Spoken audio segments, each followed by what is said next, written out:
कामनाओं के पूर्ण होने पर लोभ, अपूर्ण होने पर क्रोध की उत्पत्ति होती है। पर मन रूपी जिन को श्वास रूपी खंभे पर चढ़ा देना चाहिए, ये भी मुझे समझ आ गया। पर अपने आसपास ईर्ष्यालु, झगड़ालू लोगों के साथ व्यवहार कैसे करें? अक्सर हम उनकी वजह से भी अपने मन का संतुलन खो देते हैं। प्यारी चांदनी, अमावस की रात मत बनो।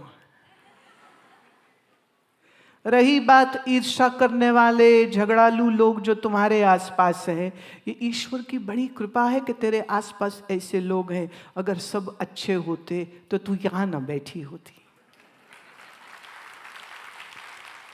तो एक फूल आज अपने उन सभी झगड़ालू, ईर्ष्यालु, पड़ोसी, रिश्तेदार सबको जाकर के भेंट दे करके आना कि आपकी ही कृपा से मन थोड़ा उखड़ा तो सत्संग ढूंढा तो जाके गुरु माँ को मिल के आए हुए।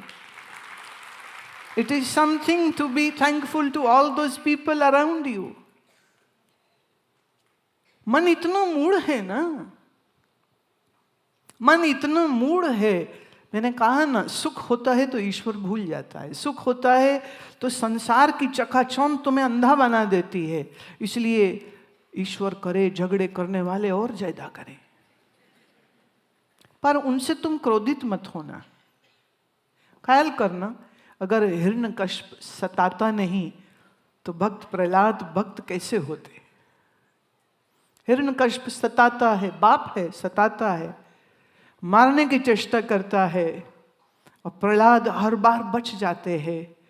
कभी पहाड़ से नीचे गिरा दिया, कभी सांपों के कमरे में बंद कर दिया, और कभी होलिका की गोद में आग जला करके खुद पिता मारने के सब षड्यंत्र करता है। प्रहलाद एक बार भी हिरण्यकश्यप से, अपने पिता से घृणा नहीं करते हैं, क्रोध नहीं करते हैं, क्योंकि वो यह जानते हैं कि भगवान के स्वरूप को समझ पाना, भक्ति का हृदय में उदय हो पाना, ये बड़ी सद्गुरु की कृपा हो, ये अनुपायनी ईश्वर की कृपा हो तो ही आता है। अन्यथा मनुष्य अपने घमंड में, अपने अभिमान में डूबा रह जाता है। प्रहलाद ने कभी द्वेष नहीं किया, जो मारना चाह रहा है उस पिता से कभी द्वेष नहीं किया।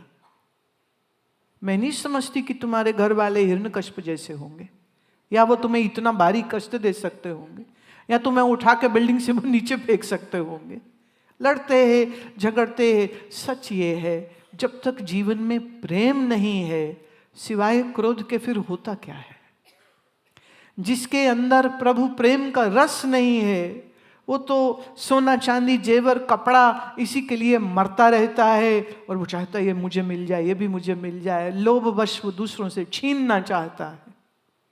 आपको उनकी बुद्धि पर दया आनी चाहिए, और आपके हाथ प्रार्थना में उठने चाहिए कि ईश्वर उनको सन्मति देवे। कभी उनके ऊपर भी प्रभु की एक कृपा हो जाए, कहीं किसी एक पल में, किसी एक क्षण में ऐसी कृपा की बूंद बरस जाए तो भाई डाकू भी ऋषि हो जाए, एक वेश्या भी संत हो जाए, एक क्रूर व्यक्ति भी महात्मा हो जाए। ये संभव है, बिल्कुल संभव है। दूसरा, हमारा वातावरण हमारी प्रारब्ध से बनता है। हमारे परिवार के लोग कैसे होंगे? हम शत्रुओं से घिरे रहेंगे, लड़ने वालों से भिड़ते रहेंगे, पैसा कम रहेगा, क्या होगा? ये सब तुम्हारे पूर्व के संचित कर्मों का फल होता है। हमारी परिस्थिति, हमारे प्रारब्ध, हमारे कर्म के अनुसार होती है। लेकिन मैं आपको बिल्कुल नहीं चाहूंगी कि तुम विक्टिम प्ले करो कि अच्छा हम तो फंस गए, अब तो मर गए, अब तो भुगतना ही पड़ेगा। ना ना ना, परिस्थिति प्रारब्धवश होती है, पर मनोस्थिति अध्यात्म से होती है। अगर आपकी मनस्थिति आध्यात्मिक श्रवण मनन साधना करने से, तब जब तुम उसको सुधार लेते हो तो बाहर कितनी ही कठोर परिस्थिति क्यों ना हो, तुम दुखी नहीं हो पाओगे, कभी नहीं दुखी हो सकोगे। मैं वर्णन करना चाहूंगी अद्भुत संत भक्त तुकाराम महाराज। आपकी पत्नी कठोर स्वभाव की थी, ये भजन करते रहते थे, वो भजन में मस्त है, वो लड़ने में मस्त है। अपने ही खेत पर रखवाली के लिए गए थे, गन्ने का खेत था, तुकाराम महाराज मस्त हो गए, आवारा पशु आ गए, उन्होंने पूरा खेत बर्बाद कर दिया, एको एक गन्ना बचा। जब आंख खोली भजन के बाद क्या देखते हैं, पूरा खेत चटपट, कुश्ती लड़ लो अब तो, ये क्या हो गया। खैर उनने एक गन्ना उठाया, कंधे पे लादा, घर की ओर विठल विठल विठल करते हुए चल पड़े। तब तक पत्नी जी को खबर हो गई कि आज क्या कांड हो गया तुम्हारे पति देव की भक्ति के कारण। जब वो पहुंचे तो द्वार पर ही मिल गई देवी जी। इतना क्रोध आ रहा था, तुकाराम कहते ले देवी तेरे लिए गन्ना लाया। सारा खेत उजड़वा दिया है, श्रीमती जी को गन्ना भेंट कर रहे, तो जलती वाला काम हो गया, पारा और चढ़ गया। वो गन्ना उठाया और दे मारा तुकाराम के पीठ पर, गन्ने के 2 टुकड़े हो गए, इतने जोर से मारा। जब लगी तो देखे 2 टुकड़े गन्ने के जमीन पे पड़े हैं। दोनों टुकड़े बड़े शांति से उठाए और कहते देवी तू कितनी कृपालु है, गन्ना एक हम 2। अब आपने बड़ी कृपा करके गन्ने को कर दिया 1 से 2, एक तू रख एक मैं रखता। उनने कब कहा कि मेरी पत्नी मीठी होनी चाहिए थी? उनने कब कहा मेरी पत्नी बड़ी आज्ञाकारी होनी चाहिए थी? उन्होंने कब दोष दिया ईश्वर को कि ऐसी बुरी पत्नी क्यों दी? न प्रहलाद लड़ते हैं कि हिरण्यकश्यप जैसा बाप क्यों दिया, न भक्त दे रहा है कि इतनी क्रूर पत्नी क्यों दी। क्यों? फिर कह दूं, परिस्थिति प्रारब्धवश बनती है, पर मनस्थिति ज्ञान से बनती है, अध्यात्म से बनती है। इसलिए तुम्हारे आसपास क्या हो रहा है उनको देखकर ना क्रोध करो, ना लड़ो, ना झगड़ो उनसे। झगड़े का जवाब झगड़ा काहे देना, उससे झगड़ा बढ़ता है।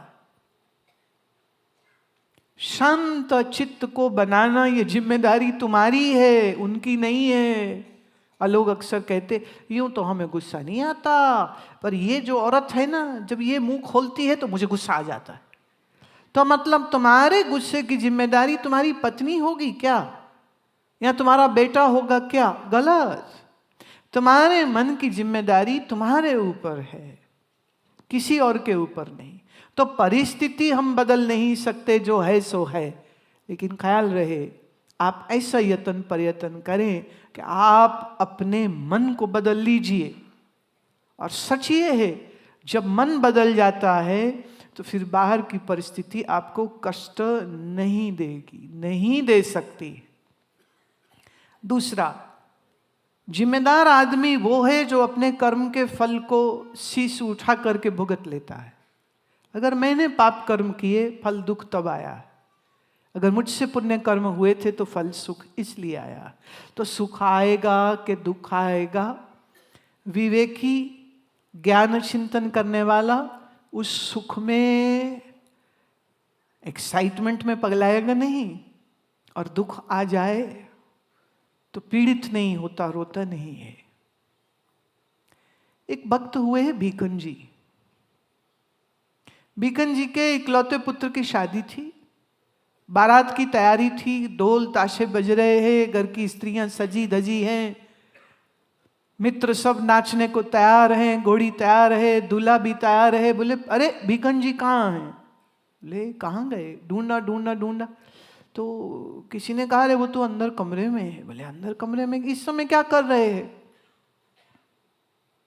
तो दरवाजा खटखटाया, चलो चलो। बोले बस आया, बस आया, बस थोड़ी देर।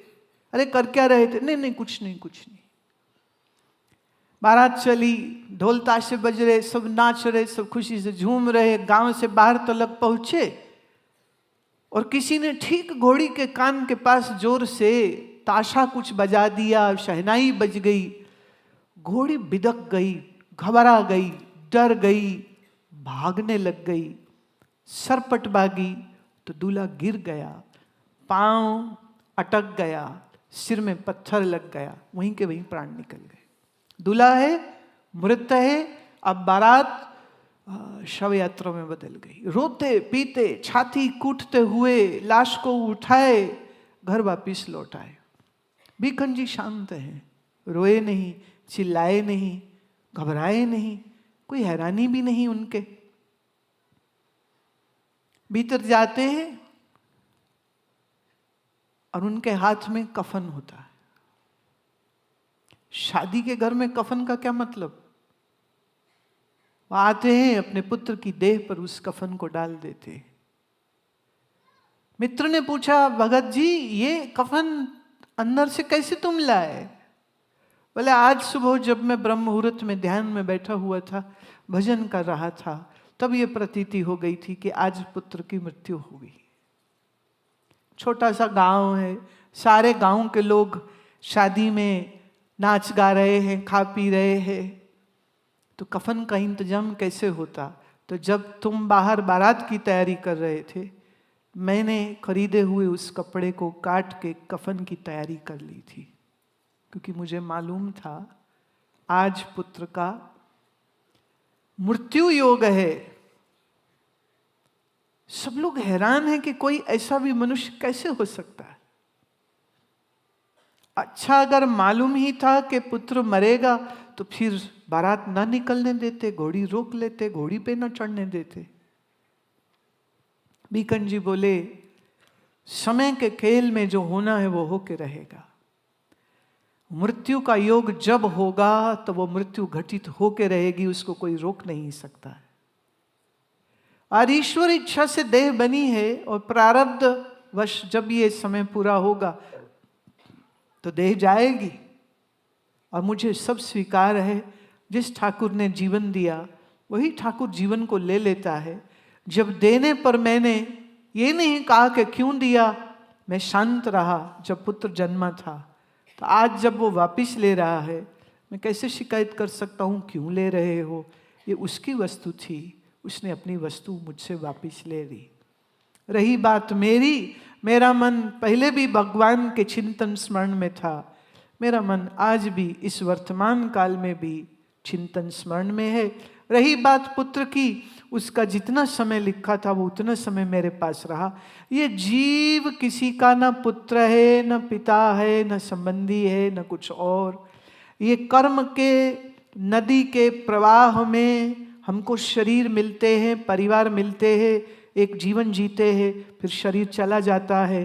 कर्म के प्रवाह में ये जीव फिर कहीं और पहुंच जाता है, फिर उस प्रवाह में फिर एक नवीन देह कर्म अनुसार मिलती है। ये प्रारब्ध का जो खेल है, जन्म मरण का जो खेल है, सो तो चलता ही रहेगा जब तलक आत्मबोध न कर ले, जब तलक आत्म ब्रह्म ऐक्य नहीं समझ ले, तब तलक ये तो चलता रहेगा।